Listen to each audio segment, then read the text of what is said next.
Welcome to High Infidelity, the best cheating videos on YouTube. If you enjoy this content, remember to subscribe and turn on notifications. Now let's get into the video.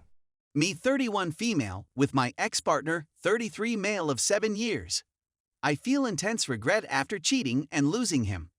Hello everyone. I'm 31 female looking for assistance in sorting through my thoughts.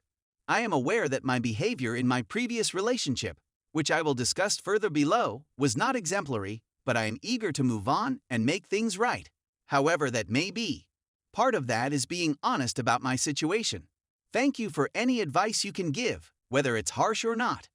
I was in a 7-year relationship with a guy 33 male that ended about a month ago. We split up because I had an emotional affair with another guy for about 2 months and my ex-partner found out. In many ways, our relationship was perfect, and he is a perfect life partner. We had similar perspectives, life goals, careers, some hobbies, food interests, and so on. We were best friends, and I could always count on him. He's smart, funny, incredibly emotionally balanced, and seriously has his together. He's also probably the kindest, most self-disciplined, and one of the most genuine and easy to get along with people I know. Everyone likes him and thinks he's a great person. We've been doing long distance for a couple of years, and despite living in different states, we've made it work. Toward the end, he was frequently visiting me, and we planned to end the LDR in the coming months, when his work project was completed. He was pretty stressed with work at the time, and I could see that he was looking a little run down during our daily chats and was becoming a little difficult to talk to. He always said that some days he just didn't have much to say and would be a little silent. I had my doubts about our relationship for a while because I felt like we were just friends and the spark had died between us. I wasn't feeling attracted to him, and to be honest, I'm not sure I was physically attracted to him after the first year or so of our relationship. When we lived together, our life wasn't always that frequent, maybe 2-4 times a month at most, and was becoming less enjoyable for me as time passed. He had a much higher drive than me and had brought it up several times, wanting to have more with me / make me fulfilled as well. He is a thoughtful lover, and at the beginning of our relationship, we had some of the best I've ever had, and it was frequent. When he brought up the subject of, I tried to increase my frequency, but always fell back into the same patterns of not being in the mood and basically rejecting him most of the time. The LDR didn't do much to help with this problem. The thing is, my previous LTR ended in a similar manner.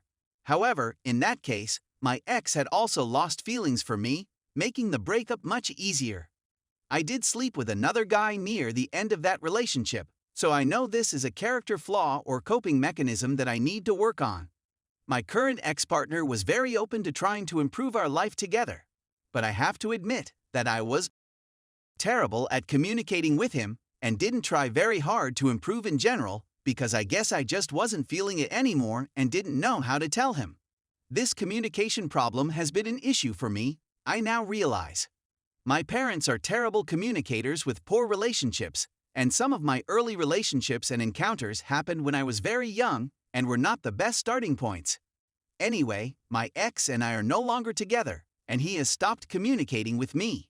I have a lot of regrets about how it all ended and that it ended at all. I was having a stupid emotional affair with a guy I'm still in contact with, who I basically just had a lot of lust for when we met, and who wanted to sleep with me as well, knowing I was in a relationship. While I refused his advances, I enjoyed the attention and just kept talking to him. We are too far apart now for anything to happen.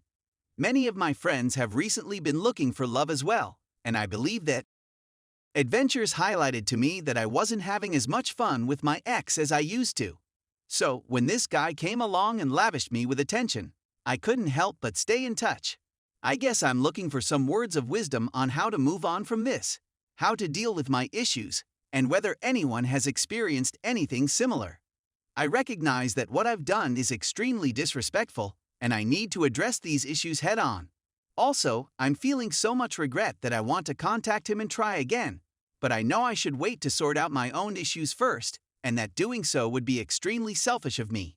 I can't help but think that while I might find someone I'm more attracted to in the long run, they won't have the same qualities as my ex overall, and I'm starting to see where I went wrong.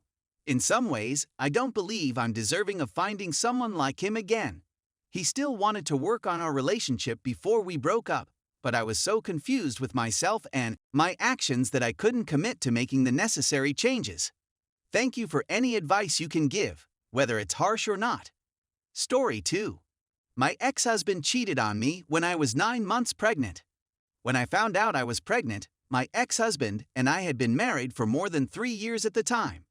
After 2 years of roommate living, which we both enjoyed because 1, it allowed us to save money for a house, and 2, she was my best friend, we decided to move out on our own. When I found out I was pregnant, she was the first person I told about it. During one of our conversations, which took place about 5/6 months into my pregnancy, she informed me that my husband had expressed to her how much he missed being intimate, and that I had refused to do anything because I was suffering from severe nausea and morning sickness. In all honesty, I didn't give it much thought because they were also good friends with whom I had complete trust, and I had complete confidence in both of them. I've had a lot on my plate in the 2 weeks leading up to the birth of my daughter.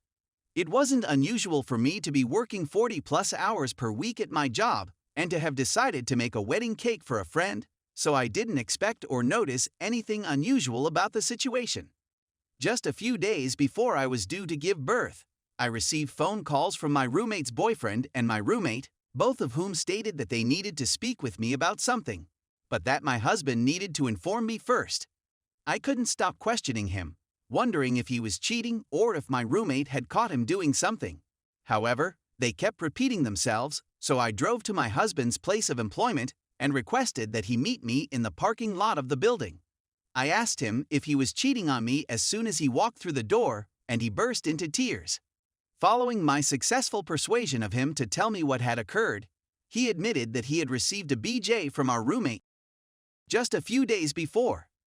The following 2 months, which were supposed to be spent preparing for the birth of my daughter, turned out to be a living nightmare. My roommate's boyfriend tried everything he could to manipulate me and exaggerate what had actually happened in order to persuade me to leave my now ex-husband, but all it did was dig a deeper hole into my postpartum depression, PP depression. I wished I didn't exist in the first place, but it was my child who gave me the strength to continue fighting. Despite the fact that I was enraged at my ex-husband, I had to remain reasonable. When I was pregnant with my daughter, I put my rage aside and allowed him to be there for her birth, giving her both of our last names and putting his name on her paperwork, among other things. People have told me that I should have taken my baby with me when I fled. But no matter how much he has harmed me, my daughter deserves to have a father figure in her life. To our daughter, he is a wonderful and attentive father, and I made an effort to forgive him for the sake of our daughter. Nonetheless, I was resentful of him beyond the point of forgiveness because I provided him with these experiences when I could have wrongfully taken them away from him, just as he robbed me of being able to joyfully welcome my first child into the world as he did to me. Simply put, I am resentful that the 2 people I cared about the most were responsible for stealing what were supposed to be the happiest times of my life from me.